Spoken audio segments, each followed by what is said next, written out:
Hello and welcome to another video with RiderCamTV, but we're working with Vision Zero, aren't we? And we've got the lovely Karen here. So we're going to be talking about CBTs, aren't we? And your journey on your motorbike.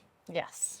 So Karen has started her journey to ride her bike. She's got this lovely, lovely little MASH 125, you said, didn't you? It's a 125. Yeah. With these learner plates on that will soon be coming off. Hopefully. Hopefully. But you were going to tell us a little bit about the story as to why you wanted to ride a bike, and then we'll talk about what you're worried about and all those sort of things. So, a bit about you.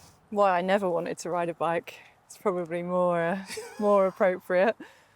It's I grew up right out in the country, in the middle of Cornwall, in the middle of nowhere. So actually my first experience on a bike was age 16 when I jumped onto my 50cc and did my CBT and whizzed around until I was 17 years old. Quite happily, fearless, no road safety sense at all. Yeah, like most of us at that age, Just wanted to get to to my social events without having to call on the parents. So I spent a year doing that, which was uneventful and fine, but obviously the goal being as soon as I was 17, get in a car and carry on as I did. My next sort of encounter with motorbikes was my first real boyfriend, I suppose. The first boy you take home to meet your parents. Yeah. A couple of years older than me, very much into his bikes, race bikes, fast cars, real adrenaline junkie. He had, I don't know the model, make and model now, but it was a race bike. And on a few occasions I'd go out and pillion with him and go far quicker than we should have probably been going. 17, 18 years old, No fear? No fear. You're really bendy at that age, aren't you? Things don't snap, do they? And no real experience of what could go wrong, really. You just jump on and enjoy the ride. So we did that, and sadly, at age 22, he lost his life to that motorbike. So that was an abrupt end, really. That was sort of my first reality check of just how dangerous the roads can be, how bikes can be. And I didn't ever get back on a bike as a rider or a pillion for many, many, many years. I suppose it's probably fruitful to tell you what I do for a job, as you know. I don't know. What do you do for a job? I went into the Navy actually straight from school. And stayed in the Navy till I was 22, and then I left and did a very short stint for 18 months with a private ambulance company. But then at age 24 joined the police. So up until the age of 24, no experience with the police or anything like that. But as well as losing Adam, did lose several friends and to road traffic accidents, and for all sorts of variety of reasons. So I joined the police at 24, completely unplanned, never in my life expectancy, and very quickly learned that no one really likes the police, which was unsure. Yeah, that doesn't seem to have changed, does it, unfortunately? But in my first 2 years of being a police officer, the only time people were really pleased to see you is when they'd crashed their vehicles. And sadly, the more serious they'd crashed them, the more pleased they were to see you. So I quickly decided that traffic was the way ahead. So as soon as I signed off my 2-year probation, I applied for traffic and was successful, which back then was unheard of. That's an amazing achievement, isn't it? I think at the time I got accepted onto traffic, I was the youngest on the department, and by far the least service in the police to ever be on the department. But I was there, and I knew why I wanted to be there. I wanted to try and improve road safety and help people when they'd been in RTCs. And subsequently that career then took me into being a family liaison officer for traffic. So I started to become very, very involved with families that are affected by losing their loved ones. And I did that for nearly 9 years. And subsequently spent a lot of that time, as you'll appreciate, dealing with horrific scenes of accidents, and a lot of them sadly involving motorbikes. Yeah. Which only went to confirm that what I believed, that bikes were dangerous, bikes were a horrible thing, and never to get on one. And what changed? What changed? At 29 years old, I met Adam Mark II. That's what changed. Yeah. Adam Mark II was also called Adam. That's not Wow. just a nickname Okay. I've given him. Yeah. Also a complete petrol head and adrenaline junkie. Loved his racing bikes, loved his cars. I really did, I'm not going to lie, have a moment of thinking, this can't be the man for me. I can't go back down this road. Yeah. But we did, and we did it on the agreement that he wouldn't ride bikes. And he did keep to that agreement. Wow. For 10 years. But in those 10 years, I'm lying, not completely honest. In those 10 years, when we went on holidays, to like Mallorca, Lanzarote, those places, we did do the tourist thing and get on a little scooter. Yeah. I was pillion. He'll tell you the funniest time. The first time I ever got pillion on a scooter in Mallorca, we pulled out of the rental garage, hit the first roundabout, not physically hit it. Yeah. But he leant into it, I leant away from it. He shouted at me, asked me what I was doing. I said, I'm trying not to fall off, make the bike fall over. We had a lesson there and then about having to leave with the bike. It was, it was all right. We spent the week travelling around the island, and I got it. It was amazing, the freedom. We got to go where places that we wouldn't have otherwise gone. Got to see parts of the island that we wouldn't have otherwise gone to. But also when we handed that bike back at the end of the week, I had the biggest sense of relief that we'd survived. That I just remember thinking, we've done it, we've survived. The bike's back and we lived to tell the tale. And we repeated the same thing in Lanzarote. We landed, he was excited, he could finally ride a bike again for another week. We did it, I enjoyed it, I enjoyed being passenger. I was equally relieved again that we'd survived and we handed the bike back. Yeah. What did it feel like when you were riding then? Because you said you felt relieved. Just a nervous wreck. Okay. Just a nervous wreck, really. Trying to sort of enjoy the scenery, and I enjoyed the discovery of places that we were getting to, but I was always just so unbelievably relieved to get there and not have had any incidents on the way. Okay. It was, it's all in my head. I know it's all in my head. So we had a couple of holidays like that, but I still didn't allow him back in this country to get back. So what on the changed bikes. then? Why suddenly is he presumably allowed to ride bikes and now you're on a bike? So he was deceptive, and he did a sneaky part exchange of a kit car for a Fireblade, and told me that he was just going to do it up, get it roadworthy, and sell it on as a good money making. He still rides that bike now, 5 years on. Yeah. We sat down one evening, we were watching Top Gear, we were watching them go do their Vietnam travel. Top to bottom. Yeah. It was a good episode. He said, I'd love to do that. So I pushed that aside, stupid idea. Right, okay. We watched lots and lots of people on YouTube. We follow couples that do van life and sailing, and one of those couples also went and did the Vietnam. And Amy from that couple I could really relate to, because she's my age. She had never ridden a bike before. Her YouTube channel followed her through her CBT in order to go out to Vietnam to ride the bike, which she did, although she only did it for a few days before she came off it and ended up pillion. But she did do it, and we watched their journey across Vietnam subsequently on one bike together. But it was amazing. And I knew, again, that Adam really wanted, this was like his bucket list thing. So 2 years ago, I sort of relented and said, if I do my CBT, if I learn to ride the bike, maybe I'll feel better, because I'll know what's going on up front. And maybe we could go and do that. So 2 years ago, 2022, around this time, October, November time, I went down, did my CBT, which went went Yeah. fine. The CBT instructor was really, really complimentary of my road safety, like awareness, and said I'd have no, he could foresee no problems in me just getting my 125 and learning. So I did. So March 2023, we packed our bags, packed our rucksacks, flew off to Vietnam, and rode Vietnam for 3 weeks. And what was that like? Well, I remember landing in the airport on day one and getting the taxi transfer to the hotel and thinking, oh my God, it's here. What am I doing? Yeah.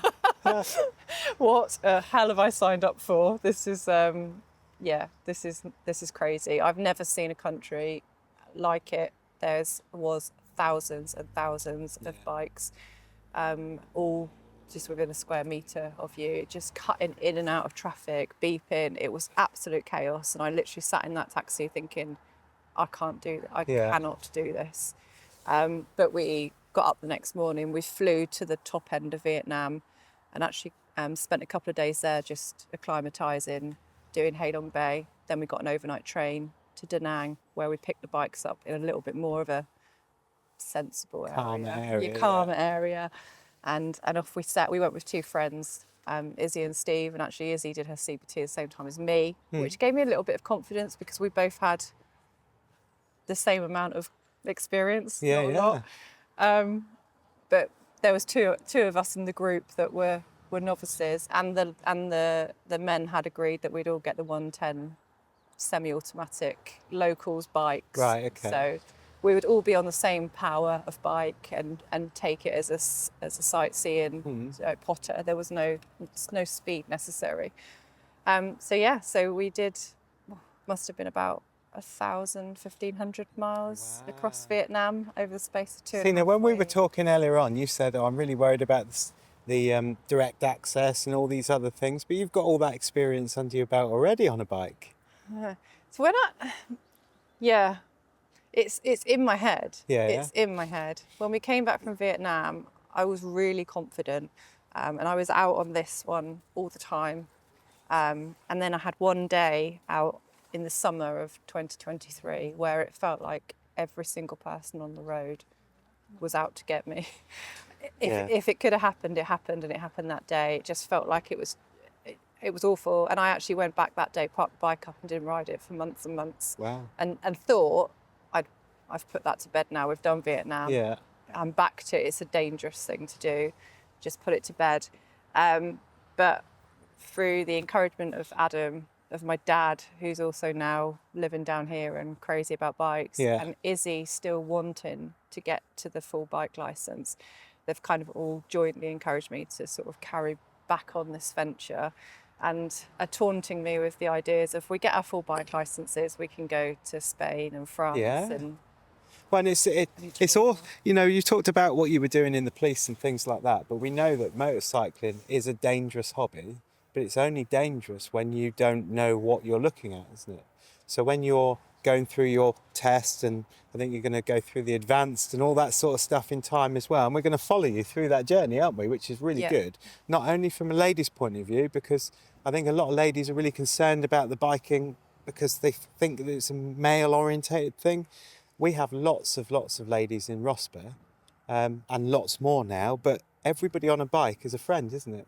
But you can't take away how somebody feels that's in that position, coming into a world that they only ever see a lot of men on there. So it's really nice to see you doing that. But with all your history and stuff and all of your experience, all that's going to really help you, isn't it, on your direct access and riding? I really do. I really do think so, because I know that even if I get my full licence, I say, of course I will, eventually. I'm doing it for the right reasons. I don't want to be out there it's not about the adrenaline for me. It's not about how fast I can go. It's not about getting the bike over and the knee down. It's not about that. To me, it's just about the freedom of going out there and seeing the world from a different perspective. And there is nothing like it, is there? Because it's quite an intimate experience being on a bike, isn't it? You can smell what's happening. Where I go down through Spain, they've got olive trees and orange and lemon trees, and you can smell it.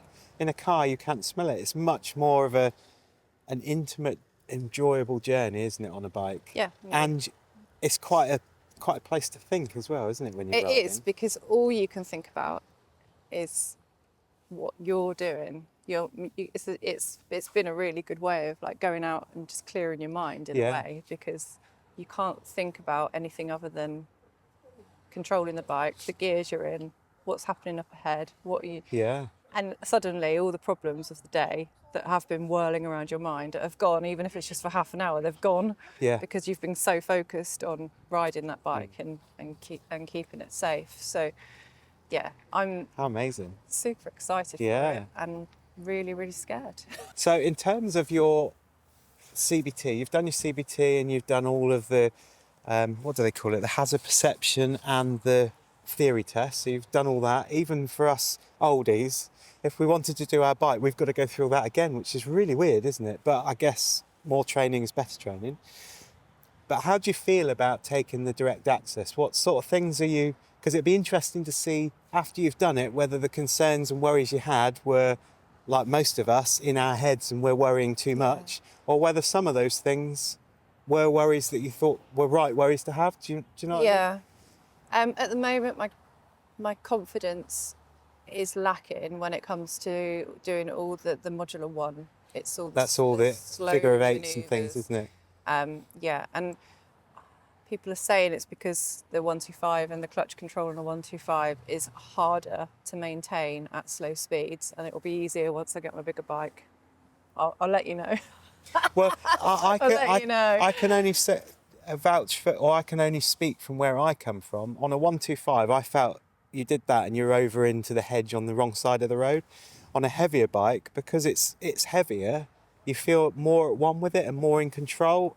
It's hard to explain, but the heavier the bike, certainly coming from a 125, I was really surprised when I did my direct access, because I did the CBT on a 125, then went straight to a 500 at that time. And I thought, how can I control a 500? I've been on a 125. And then the 500 actually felt better when you were doing the slow manoeuvring, because it's easier to manoeuvre. It's just really weird. Well, I hope you're right.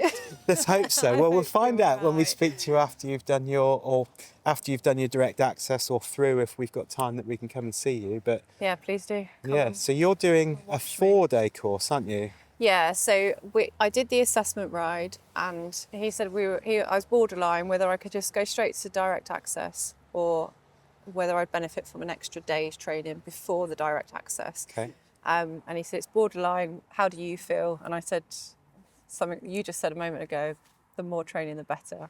If I can have a day, don't like the word crash course, but a day of intensive training. It's an awful word for a bike course, isn't it? But yeah. A day of intensive training just before the course officially starts, then absolutely. So I'm doing that extra day as a bolt-on before the direct access officially starts. Awesome. I'll take all the training you can get. As I've always said, with a bike, when you learn to drive a car, you've got someone sat next to you that can actually instruct you. The bike, you do a CPT, and then you're just left to go and really teach yourself. I've obviously normally got my dad or Adam out riding with me, but they're not with me on the bike. No. They can't tell me if I'm in the right gear, if I should be looking left, if I should be in that part of the road, or it's such a self-teaching experience. So to have a day with an instructor one-to-one and have that constructive criticism. And you'll have that person in your ear as well, so that they can say when you're doing it, because I don't know about you, but I'm one of those people that learn when I'm doing it or see it being so if you've got a voice in there saying, or move out or do this, it makes it all make sense, doesn't it? Absolutely. So I'm scared, because I don't know why I'm scared. Why should I be scared? It's a hobby. It's not a job. But I'm a proud person, and I'd like to do it and do it well. Well, you're probably scared because it means an awful lot to you, with all the history that you've talked about, which was horrendous, and where you've come from and then built yourself up and done the Vietnam and stuff and overcome the fears when you were over there. Now it's about looking at investment in yourself, isn't it? And learning to ride so you don't have to keep taking the CBT, because I think they're changing the laws at some point that you can't keep taking it. So you're going to kind of get stuck in a position that you're going to have to take it anyway. So doing it for the right reasons, for sure, having the right training and spending time on the bike. And it's like everything, isn't it? Like you said, once you've passed your test, and that's probably why you're worried, because people say about this test, everybody worries about a test. We all do, don't we? No matter what it is. As soon as they title it a test. Yeah. But once you've passed your test, the learning starts, doesn't it? That's, Yeah. you know. And well, on traffic, that was one of my favourite lines. Just because you've got a driving licence, it doesn't mean you're a good driver. It's just giving you permission to go out and carry on learning how to drive a car safely. And the bike is the same. All it's doing is giving me permission to ride a bigger bike without L plates.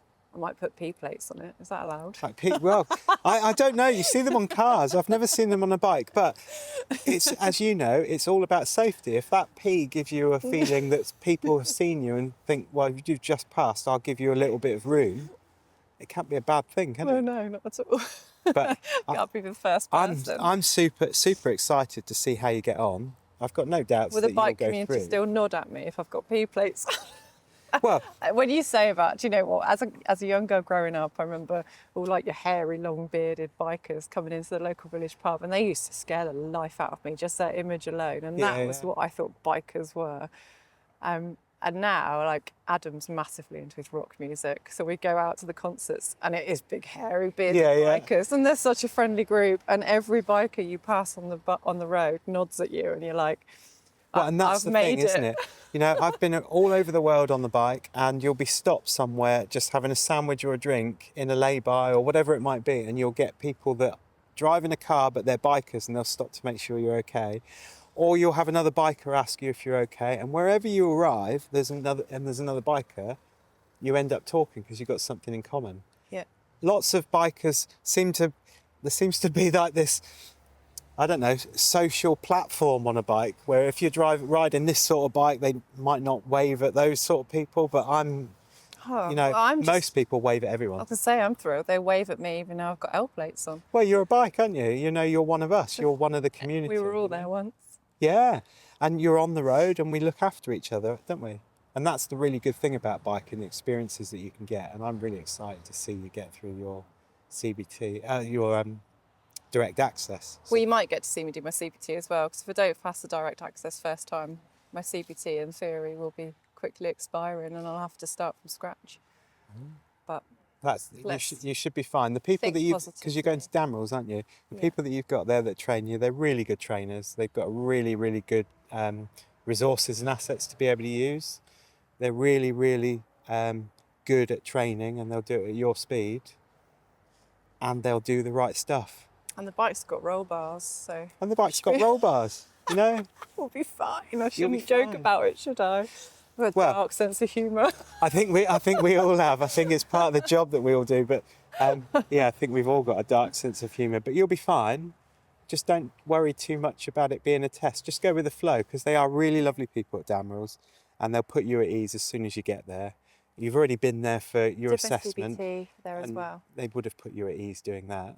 So they'll put you at ease with the direct access and tell you what they need to see from you and what you need to do and how to correct some of the things that you're not doing or smooth, and also tell you when you're doing really good, because you know there will be some things on that direct access that will be going, wow, that's really good. I guarantee it. They're the bits I need to hear. And then you're going to be a biker on the road with your full test, with your full ticket, and then you can ride around the world, and then we can follow you through all the advanced training as well. Yes. Because training is there for a reason, isn't it?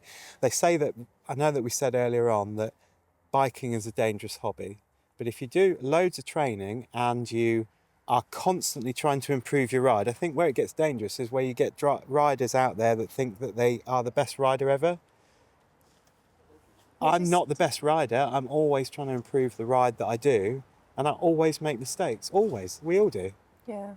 Just the bikers that they take risks, and then obviously, like in the case of the original Adam, it wasn't his fault. That was the vehicle that was involved. That was the fault was on their half, and that's, you know, you just don't know what the next vehicle's going to do. No. And that's why I say I won't be doing this for any adrenaline sport. This will be for me to potter around safely and just enjoy the experience for what it is. And I'll be the most cautious bike rider that's probably ever stepped foot on the earth. I think once you've done your test and you start learning, and then you start, because you're going to go through the advanced at some point, and we'll follow you all the way through the journey. Be interesting to see whether those fears that you've had before were fears that you needed to have, even just to keep yourself in check, because none of us like to think that we're better than we are. And then when you get to the end and you're starting on your advanced journey, what sort of things you're worried about then, and what's carried the way through, and how you're feeling, because it's confidence, isn't it? It is confidence. And God blessed me with a photographic memory, so I need to do lots of riding to Well, I work wish I out had one of those. The RTC scenes that I visited on the way. I'm like, even riding here today, I'm like, been to a crash there, been to a crash there, been to a crash there, family lived there. And I'm like, it's just concentrate on your riding, Karen. Yeah. Let's just, let's Scary just get there. stuff. But so the next time we see you, we'll hopefully, if we can get there at the same time, talk to you when you're either just finishing or within your direct access course. Yeah, I mean, Damerals know that this is going on, and they're happy to welcome you in there. If you want to come and capture some we shall certainly live try. action, please do. And then we'll see you on the road, and we can follow you on your journey. But it's an important thing, isn't it? You know, road safety is really important. I know people think that people like me and Mark are really anal about being safe on the road, but I've got so much enjoyment out of my bike through doing all of those courses that I've done through work and RoSPA and IM and all those places. Yeah. And I've made so many more friends. Yeah, and I do understand that more now. Now that my Adam is riding bikes again, he like goes out on his days out with his friends and goes for trips out in the evening just for something to eat, because that's an excuse to go out on the bikes. My dad's obviously living down here now, and he's obviously always searching for an excuse to go out on the bike. It's a hobby, isn't it? It's something to go and do. And it's interesting when you said about those bikers, you know, those hairy bikers, how they freaked you out. We've all had that experience with different groups, because if a group of bikers turn up and you're not part of it, you always feel a little bit left out, or what do they think about me, or I've got to ride, they're all watching me when I come into the car. But nobody is. They'll all run over and help us. But the thing for everybody to remember outside of the bike world is we've all got families and friends at home, and we all kiss our children goodbye when we go, and we want to come home in one piece, don't we? Yep. And this is going to help you do that. Absolutely. Amazing. Yeah. So we shall see you on your direct access if we can get there. If not, very quickly after, and you can tell us how you've got on, and you can show us that little bit of paper that says, yay, Karen's got through.